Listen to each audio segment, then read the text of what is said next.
I read 110 books in 2024. In this video, I'm going to take you through every single one. So I hope you're ready. Grab a drink, grab a snack, get prepared, and get ready to sit down for a while because this is going to take me a bit. Let's get started. The first book that I read in 2024 is A Day of Fallen Light by Samantha Shannon. This is a high fantasy series with dragons, and it's very female-centered. It also has LGBTQ rep. I gave this 3.5 stars. I absolutely love that it was like female-centric, LGBTQ rep. I don't think you get that very often in high fantasies, and I just love disappearing into this book. Don't remember too much about it though, if I'm being honest. So I think 3.5 is a good rating. After that, I picked up In the Lives of Puppets by TJ Klune. This is a cozy sci-fi story following a family of 3 robots and a human. And then one day the father gets taken away and the rest of the family goes on a journey to save him. I give this 3 stars. I'd probably lower it to 2 now. I'm not a big cozy sci-fi or cozy reader at all, to be honest. But I did think it was cute. Wouldn't really recommend. After that, I picked up Notes on Heartbreak by Annie Lord. This is a memoir about a woman going through a breakup and the heartbreak she faced and how she ended up healing. I gave this book 3.5 stars. I think it's probably the perfect book for someone going through a breakup. It's very raw, very unfiltered, but I don't think that it did anything incredible or groundbreaking. Then I read The Stepford Wives by Ira Levin. This book follows a family who moves from the city to the suburbs, and after they move there, the mother realizes that there's something off about the town of Stepford, and particularly the woman there, and she sets off to figure out what that is. I gave this 5 stars. I'm absolutely obsessed with this one. This is a perfect book. Then I picked up Childhood by Tove Ditlevsen. I don't know how to say this author's last name. You're going to find out. I'm going to stop saying authors' last names. I'm going to say that right now. No more authors' last names. I can't do it. Next, I picked up Childhood. This is a memoir about growing up in a working class family. I gave this book 3 stars. I thought the writing was really great, but it just didn't pull me in, if that makes sense. After that, I picked up Time as a Mother. This is a poetry collection talking about the poet's mother's death. I gave this one 2 stars. There's nothing wrong with this, but I'm not a poetry girl. Some of the themes hit for me, but ultimately I'm just not a poetry person. I'm also going to give up on trying to find these books on my shelves because that's just going to take way too long. So let's just keep going. After that, we have The Lover. This takes place in French colonial Vietnam, and it follows a young French girl who falls in love with a grown Chinese man. I gave this book 3 stars. It had such beautiful prose, which is why I gave it 3 stars. But I just really hate stories where there's a young girl involved with a fully formed man. I don't like that dynamic. Even if it's not trying to advocate for that, I don't like it. Then I picked up The Madonnas of Leningrad. This follows the main character in 2 timelines. 1 during the siege of Leningrad when she was young and in love, and 2 when she's older and suffering from dementia. I give this book 2 stars. It was just okay. Nothing special. Next is 19 Claws and a Blackbird. This is a short story collection. It's supposed to be horror, but I just found it to be really messy. I gave this book 2 stars. Another one that was just okay. I couldn't even come up with a common theme to describe the short story collection. I have no memory of this at all. After that, we have the Southern Book Club's Guide for Slaying Vampires.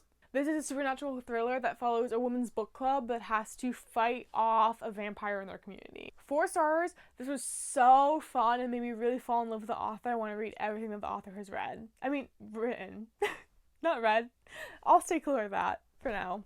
After that, we have Rosemary's Baby. This follows Rosemary, who moves into her dream New York City apartment with her husband, and they decide to start a family. But when she becomes pregnant, she realizes that her neighbors are oddly invested in her pregnancy and that they've got some odd shit going on. 5 stars, absolutely loved, so spooky. The author did a really great job of building up tension and suspense. Then we have Flowers in the Attic. This book. It follows a family with 4 young children. At the beginning of the story, the father dies, so the mother moves the children back into the home of her parents, but her father, who's very ill, can't learn of the children's existence or else he'll cut her out of the will, so she hides her children in the attic. I originally gave this book 3 stars. I think I was being too generous. This book is if the author just chose every fucked up thing she could think of and jammed it into one book. Don't think I'd recommend. Then we have Scarlet. This is French Revolution plus vampires. It follows a housemaid who gets wrapped up in a plot to save a very famous aristocrat. 2.5 stars. I didn't hate it, but I'm too much of a Marxist for this. I did not care about the aristocrats. After that, I read The Sympathizer. This book begins at the end of the war in Vietnam, and it follows a man who's a secret member of the Viet Cong who's spying on the Americans and the Southern Vietnamese, I think it is. The South Vietnamese army. 4 stars. Brilliant novel, but has the most traumatic rape scene I've ever fucking read, and it was incredibly hard to read. Then we have Animal. At the beginning of this novel, a man kills himself in front of the protagonist, so she goes out west in search of this woman named Alice, who she believes is the only one who can really understand her. 4.5 stars, very raw, great writing, and really knew how to pack a punch. Then I picked up 10th of December. This is a short story collection. I gave it 3 stars. I'm just not a short story girly. Short story girly. Then I picked up Severance by Ling Ma. I'm trying not to say the author's names. That one slipped out. This follows our main character Candace, who's living in New York City when a plague breaks out across the nation that essentially turns people into like work drones, zombies that just do the same repetitive tasks over and over. It follows 2 timelines, one when she's living in New York City when the plague just starts, and the other timeline is when she's left New York City and has joined a group of survivors led by a man named Bob who she does not trust. 4 stars, so fucking good, and I love the critiques of capitalism. Then I picked up All the Light We Cannot See. This is a novel set in France during World War II, and it follows a young girl whose father worked at some museum in France and escapes with a very important gem or something like that, I don't even remember. And the other perspective is from a young German boy who joins the Nazis. 3 stars, rated it too highly. I'd say it's more like a 2 or 1. It's a decent book, I guess, but the characters were very boring and flat. Then I read Dune. This is a sci-fi novel following the House Atreides, who's assigned dominion over this planet where they harvest this thing called spice. But shortly after they arrive there, they are betrayed, and the son and his mother escape and live with the indigenous people of the planet. 4 stars, a really immersive book with great world building. Suffers a bit from the author's imagination outpacing his skill, but still a really good read. Then I read Death Valley. This follows a woman whose father's in the ICU, whose husband's condition is worsening, and so she goes to a hotel outside of Death Valley to think and figure out her next book. She then goes on a hike to the Valley Park where she sees this ginormous cactus, which she then enters. 2 stars. I was so excited about this one, but it ultimately was a letdown. I was just expecting it to be much weirder than it actually ended up being. Then I read Scythe. This takes place in a world where humanity has ended death, like completely. So they've created instead these people called scythes, whose job is to like prevent overpopulation by actually killing people. 2.5 stars. The idea that AI made the world perfect is so fucking cringy. Couldn't deal with it. Then I read Dune Messiah. This was the sequel to Dune, but it's a much slower, more introspective book. 3 stars. I liked it, but the female characters were done so badly in this book. Then I read Monsterilio. Spoiler alert, one of my favorite books of the year. Watch my best books I read in 2024 video if you want to see more. Loved this book. It essentially follows a woman whose son in the beginning of the novel dies, so she, in her grief, takes a knife, carves it into his chest, and rips out a piece of his lung and puts it in a little jar. She then starts to feed it, and it turns into a little monster that she names Monsterilio. Absolutely 5 stars. Amazing, incredible book. Bizarre, but brilliant. From there, I went in a very different direction, and I picked up Hooked, which is a dark romance retelling of Peter Pan, where Peter Pan is the bad guy and Captain Hook is the love interest. 1 star, so silly, but it wasn't trying to be at all. And this is where we get into the rest of the dark romance books that I read. I did a whole vlog on this if you want to see my thoughts in depth. The next book I read was Corrupt, another dark romance book. The girl is in love with this boy, but he hates her because he thinks that she sent his friends to prison, so he wants to get revenge. 1 star. Dark romance books are all the same, and they're all bad. Then I picked up There Are No Saints, another dark romance book, this time following a serial killer love interest. Again, 1 star. Just not a good book. After that, I picked up Haunting Adeline, the ultimate dark romance book, following a stalker who she then falls in love with, and who also rapes her with the barrel of a gun. 1 star. Pretty much the worst book I've ever read in my entire life. Not even exaggerating a little bit. From there, I picked up The Last Tale of the Flower Bride. This book follows a newly wedded couple where the groom had to agree to never look into the bride's past before she married him. However, now that they are freshly married and kind of over the honeymoon phase, something happens in her childhood home and she has to go back to take care of it.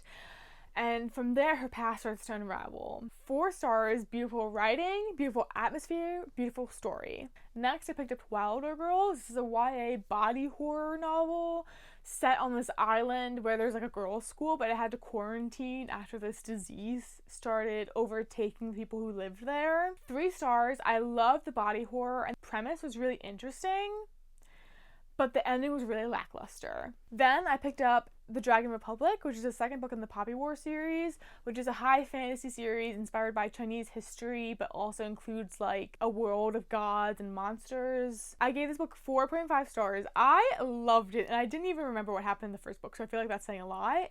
Then immediately after, of course, I had to pick up The Burning God, which is the 3rd book in the series. I also gave this book 4.5 stars. I will read anything this writer writes. Anything. Then I picked up The School for Good Mothers. This book follows a woman who in the beginning of the novel, her daughter gets taken away from her because she left her at home unattended, and in order to get her back, she has to attend this School for Good Mothers where she has to take care of this like robot baby. I gave this book 3 stars. I thought it was a thought-provoking premise. I really liked how the book talked about race and poverty, but I think it could have delved into some of those themes deeper, and I think it could have done more plot-wise. Then I read The Writing Retreat. This book follows a young author who's invited on a writing retreat with one of her favorite authors, but then things quickly get dark. 4 stars, could not put it down, but I didn't like the book within a book parts. Then I read The Guest, which follows a 20-something-year-old who is living with her boyfriend. He kicks her out, but she's convinced that if she goes to his party at the end of the week, everything will be okay. So in the meantime, she's just kind of like hopping around and being a guest on like random people's sofas. 2.5 stars. Boring. Then I picked up Daughter of the Moon Goddess. This is a YA. I think it's adult, but I want to say it's YA. I think it reads like YA, so I'm going to say YA. YA fantasy following this girl who grew up on the moon, whose mother betrayed the celestial kingdom somehow, but then when her existence is found out about, she has to run from her home. 2 stars, really imaginative, but I feel like the world building was so bad. It was paced very badly, and I did not like it. Then I read Woman Eating, which follows a young mixed-race vampire who is starting out on her own for the first time and has to balance her want to be normal with her need for blood. 3 stars. No, I'm sorry. 3.5 stars. This is sad girl lit fic, but make it vampiric. Then I read Doppelganger, A Trip into the Mirror World. This is written by Naomi Klein, who's a leftist who kept getting mixed up with another Naomi who was like very far right. So she wrote this book about that and about far right Naomi's views. I gave this book 3 stars. I thought it explored a lot of interesting things, but I didn't really feel like it was saying anything new or revolutionary. Then I read The Left Hand of Darkness. This is a sci-fi novel taking place on a planet where gender is fluid. I gave this book 3.5 stars. I think it was really good, but it was a bit of a letdown because I think my expectations were way too high for it. Then I picked up Letters to a Young Poet. This is exactly what it sounds like. It is a collection of letters to a young poet. I gave this book 3 stars. I thought it was beautiful, great writing, but I'm just too cynical. It felt kind of self-helpy to me. Then I picked up The File Next Time.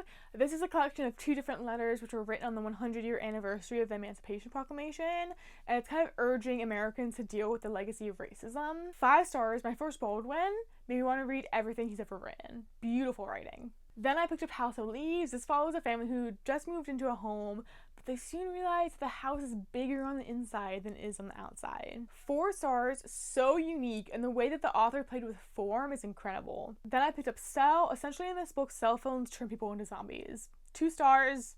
Silly premise and kind of boring. Then I picked up Boy Parts. This follows a young female photographer who takes photographs of men in like compromising positions. I think it's supposed to be horror, but it read more like lit fic. I gave this book 3 stars. I wanted to like it so bad, but it just was okay. Next is We Spread. This is a horror novel taking place in a dementia care unit, so you're never really sure whether the horror is real or not. I gave this book 3 stars. I thought it was a really interesting psychological thriller about aging and memory, and it made me feel really bad about my grandmother who was suffering with dementia at the time. Then I picked up 8 Bridgerton books, and don't worry, I will go into each one. But if you want more in-depth thoughts, there's a whole video about that for you. So the first book is The Duke and I. This is Daphne's story, and in it, she fakes a proposal from this one man in order to get more proposals from other men. 2 stars. The first season of the TV show was better. Book 2 was The Viscount Who Loved Me. This book follows Anthony, who is trying to marry this young girl, but her older sister keeps getting in the way. 3 stars, much better than the first book. I really enjoyed the enemies to lovers trope here. After that is An Offer from a Gentleman. This is a Cinderella retelling. It's Benedict's story. I gave this book 3 stars. I don't know why I get 3 stars. I feel like I should have given it a lower rating. Problematic, but kind of fun. Then I picked up Romancing Mr. Bridgerton. This is Penelope and Colin's story. I gave this book 3.5 stars. This is my favorite of the bunch. I think it's because it wasn't just about the romance, it was also about the Lady Featherington saga. Then we have To Sir Philip with Love. This is Eloise's story. Essentially, at the beginning of the book, she goes off to live with a potential suitor without telling her family where she's going. 2 stars. Was not happy about the pairing of the couple. I hated them together. Should have given the book 1 star, honestly. Next is When He Was Wicked. This is Francesca's story. I don't really remember that much about it. I gave it 2 stars. Should have given it 1. I don't know why I didn't. And I hated the love interest in this book. Then we have It's in His Kiss. I love these titles. This was Hyacinth's story.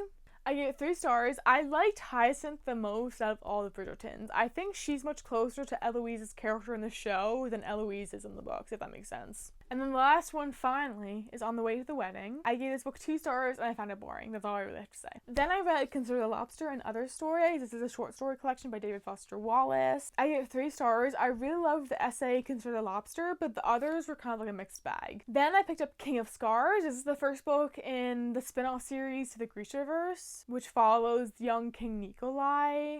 I gave this book 3.5 stars. YA really isn't my thing anymore, but this is close to my heart. That was a crazy way of saying that, because I don't feel that strongly about it. I just have a soft spot for the Grishaverse and for Leigh Bardugo in particular. And then right after that, I read a sequel, which is called something, I can't remember.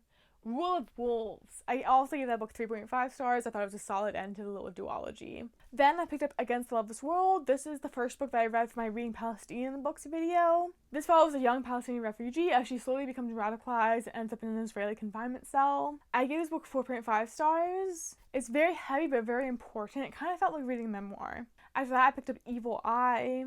This follows a Palestinian American woman who's just like struggling with her life. I gave this book 4 stars. I read it in a single day, could not put it down, but to be honest, don't remember too much of it. After that, I picked up Shell Shocked on the Ground Under Israel's Gaza Assault. This follows Israel's assault on Gaza in 2014. It's told like by a journalist. I gave this book 4 stars.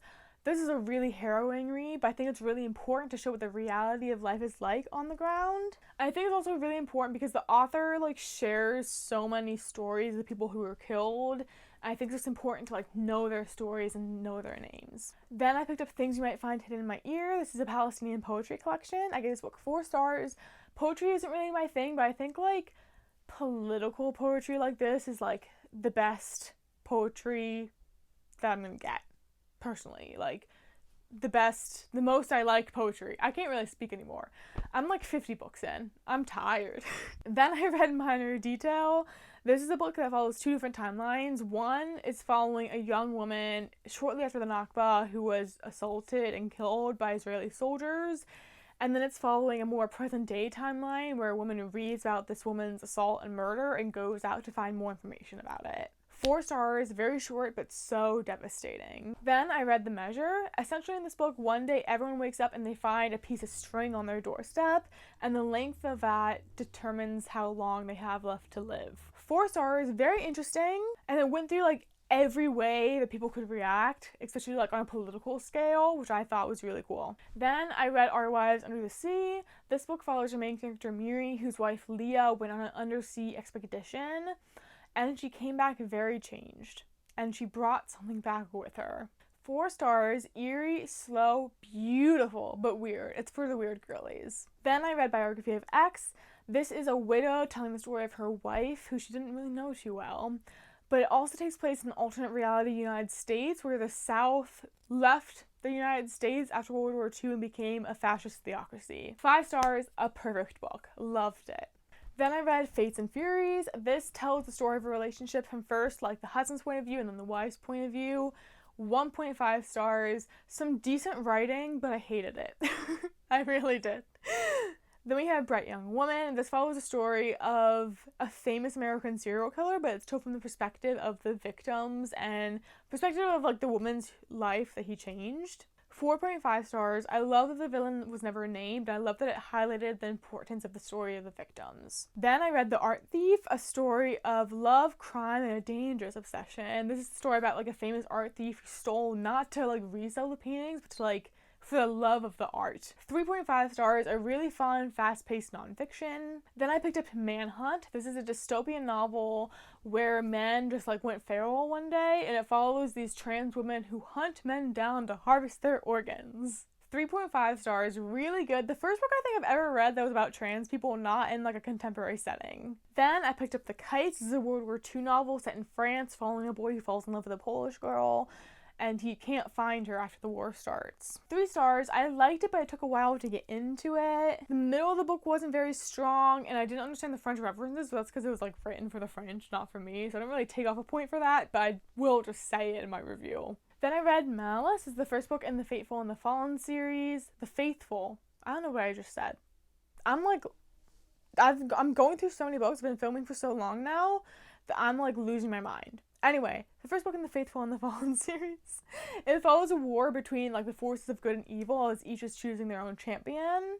I gave this book 3.5 stars. I think it was like a really fun high fantasy series, a really good start to that. Then I read Valor. This is the second book in the series. I gave it 3.5 stars. It took me longer to get through than the first one, but it was still really good. Then I picked up Ruin, which is the third book. I gave it 4 stars. I thought it was really fast-paced and action-packed. Then I picked up a book called Brutes.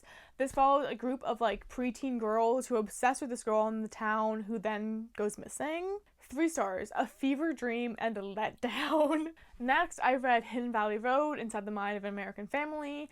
This follows a family of 12 children, and 6 of which were diagnosed with schizophrenia. I gave this book 3.5 stars. I thought it was interesting. I learned a lot about schizophrenia. I got to challenge my preconceived notions. Then I read A Kiss Before Dying. This is a psychological thriller following a man who's obsessed with becoming wealthy. So he starts dating this wealthy girl, but then he gets her pregnant, and he's determined to not let her ruin his life. 2.5 stars, ridiculously boring. It does not compare at all to the other books by this author, of which are like The Stepford Wives and Rosemary's Baby, 2 great books. This one was not great. Then I read The Perfect Marriage. This is a story about an attorney wife who decides to represent her husband after his mistress is found dead in their house. 2 stars. It was quick and entertaining, but my god, is that the worst plot twist I've ever read in a book. Like, it just made the whole book so funny in retrospect. Then I read Penance. This is a fictional true crime novel about a group of teenage girls who set another teenage girl on fire. I gave this book 4 stars. It's insanely good. I really love the critiques of the true crime industry in particular. After that, I picked up Natural Beauty. This is a story of a young musician who goes to work at this like natural beauty store where things aren't as beautiful as they seem. This was another 4-star read. It's a perfect book for the weird girls. Then I read I'm a Fan. This follows a girl who's like internet stalking and a girl that the guy that she's sleeping with is also sleeping with, if that made any sense coming out of my mouth. 3.5 stars. Beautiful, raw prose, and a very compelling story. Then I read A Father Story. This is a memoir of Jeffrey Dahmer's father that's like grappling with what his son did. I gave this book 5 stars. I thought this was such an interesting read, so unique. Then I read Emily Wilde's Encyclopedia of Fairies. This book follows an academic who goes up north to research some fairies. I gave it 4 stars. It's the only cozy fantasy book I've ever liked. Then I read Legends and Lattes. This is about a mercenary orc who decides to open up a coffee shop. 1 star. Nothing really wrong with it, but I hated it. I thought it was so boring. It's just not for me. Cozy fantasy is not for me. This was my cozy fantasy reading vlog, by the way, if you're interested. Then I read The House in the Cerulean Sea. This follows a man who works for the department in charge of magical youth. He like inspects orphanages, and he's assigned as one orphanage with very rare magical youth. And when he's there, he becomes like a better person. He just stops being a shitty person. 1 star. This book was inspired by Indian boarding schools, which is so fucking gross. Then I read Howl's Moving Castle. This book follows Sophie, who's turned into an old lady by like a curse put on her by a witch, and her only hope at reverting to her true self is the wizard Howl. 2 stars. It was cute, but it wasn't my thing, which is what I found out in the Cozy Fantasy reading vlog. Cozy Fantasy, not my thing. Then I read The Wall. This follows a woman who, while vacationing in the mountains, wakes up one day to find herself divided from the rest of humanity by an invisible wall. And it's a story of her surviving throughout that time. 3 stars. There's nothing really wrong with it, but I just don't think I'm that into survivalist stories. Then I read Dracula. This follows a man named Jonathan who has to go to Transylvania to help this Count Dracula acquire some property in London. And when he's there, he finds out some very disturbing things about his employer. I mean his client, not his employer, about Count Dracula. You know what Dracula is about. I was just trying to give you a tidbit. I gave it 3.5 stars. I thought it was an easy read with accessible language. And I really liked the discussion of colonialism. Then I read The Haunting of Hill House. This follows 4 people who arrive at this infamous house called Hill House to research the supernatural. I gave this book 5 stars. I thought this was a masterclass in building suspense and tension, and I loved it.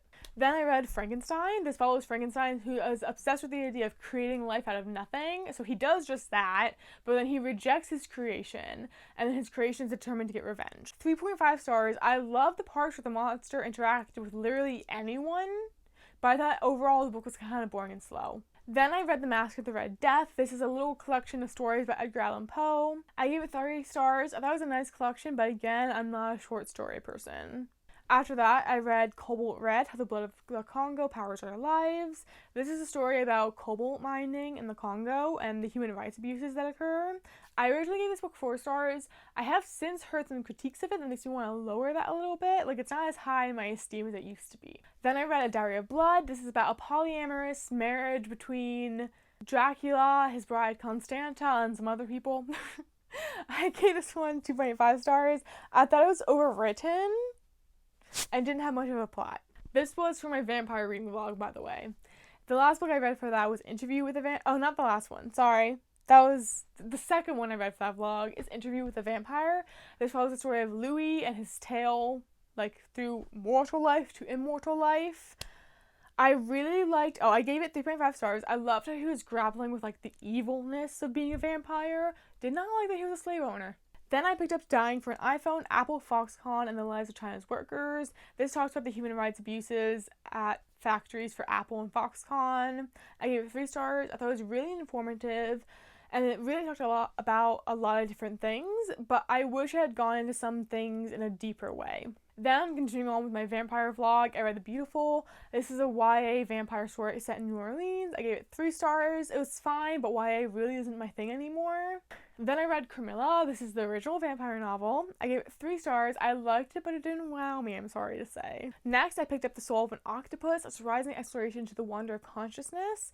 This is basically just a woman who really loves octopuses, and it's about her really loving octopuses and interacting with them. I gave it 3 stars. I thought it was cute, but I didn't get much out of it, and I really wanted to learn about octopuses, so it was disappointing. Then I read Wrath. This is the 4th and final book in the Faithful and the Fallen series. I gave it 4 stars. I really enjoyed it. I had a hard time trying to figure out how he was going to end the series. It just seemed impossible, but he did so in a really creative way, and I liked it.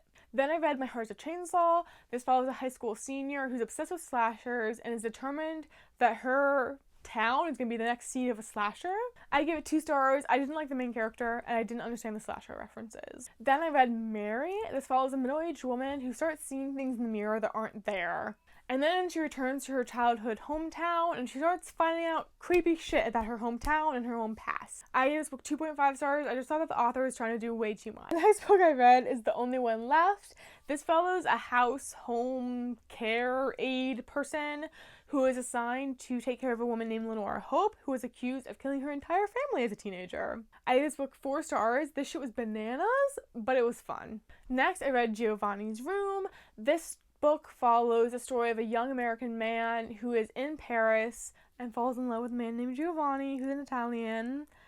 This has the most beautiful writing. I'm obsessed with James Baldwin. I gave it 4 stars, but honestly, it's 5 stars. It's a 5-star read. Then I picked up Member of the Family, My Story of Charles Manson, Life Inside His Cult, and the Darkness that Ended the 60s.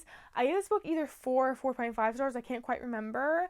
This was a really interesting memoir, like not only because of her life with Charles Manson, but also because of her life like growing up as a child of hippies. It was crazy. Really enjoyed it. Maybe enjoy isn't the right word. Found it really interesting is what I want to say there. Then I picked up American Gods by Neil Gaiman. I don't need to say the author's name anymore. It's just coming out. This book is like following a war between the gods of old and new. I think I gave it 2 stars. It was just boring. It was just boring. And Neil Gaiman's a rapist, so I don't want to read anything he's ever written ever again. Then I read The Housemaid. This follows a young woman who just got out of jail and is assigned a position as a housemaid. And the wife is like really nasty to her, but she's really attracted to the husband. And it's a mystery thriller. I gave this book 3 stars. I thought it was fun, but the writing was bad, and I could see why people don't like it. I think I liked it just because I'm not too familiar with the mystery thriller genre, so the tropes don't bother me as much. Then I read Freedom is a Constant Struggle.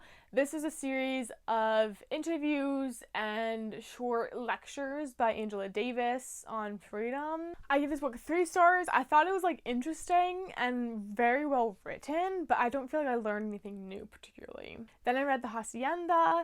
This book follows a young woman right after the war for Mexican independence who marries a very powerful man just because she wants her own home. But when she gets to the hacienda, she realizes something is not quite right with it. I gave this book 2.5 stars. I liked the gothic atmosphere, but I thought the ending was a letdown. Then I read A Haunting on the Hill. This is a story inspired by Hill House. It's like actually given permission to use Hill House in the story. And it follows a young playwright who rents out Hill House so that her and her friends can work on the play. I gave this book 4 stars, but I had like a lot of critiques on like how it played with Hill House just because I loved the first books that much. Not the first book, it's not a series, but I loved the original book that much. Then I picked up The Familiar. This follows a young maid who can do small bits of magic, and then her employer realizes that she can, and she kind of like parades her around, making her do little tricks for people, and then she catches the attention of a very powerful man. I gave this book 3 stars, I think, in the end. It was so slow and so boring, but at the end I did think it made like a nice story. Then I read Ghost. This follows a 30-something-year-old woman who is dating and then she gets ghosted. I gave this book 3 stars, but honestly I feel like I should have given it like 2 or 1 because I just knew when I was reading it that it wasn't going to stick with me. Then I read The House Across the Lake. This follows an alcoholic actress whose husband just died. That's why she's an alcoholic. And her family kind of like forces her to move into the lake house that they have so that she stops embarrassing them. And meanwhile, across from her lake house, across the lake, there's another home where a very wealthy couple is living, and she becomes convinced that the husband has killed the wife, and she sets off to figure it out by herself. I gave this book 2.5 stars, very mid book. Very mid, with a very weird twist that no one could ever see happening. And the last book I read in 2024, book 110, we have finally gotten there, guys, is Mame. And this book follows a mid-20-year-old woman who is taking care of her father with Parkinson's, and then she actually branches out to be on her own and is like getting her own apartment and is trying to find a job and is trying to start dating for the first time. So it's all about like discovering herself. I gave this book 3 stars. I liked it. I don't really have any complaints, but it just like didn't wow me, so I didn't give it more than 3 stars, but I kind of almost feel like I should give it more than 3 stars given some of the books that I've given 3 stars on this list. But there you go. Those are the 110 books that I read. I'm exhausted. I am so tired of talking right now. Thank you so much for watching. Let me know what books you read down below. Let me know if you've read any of these and if you agree with me or if you hate my opinions. I would love to know. And I will see you soon in another video. Goodbye!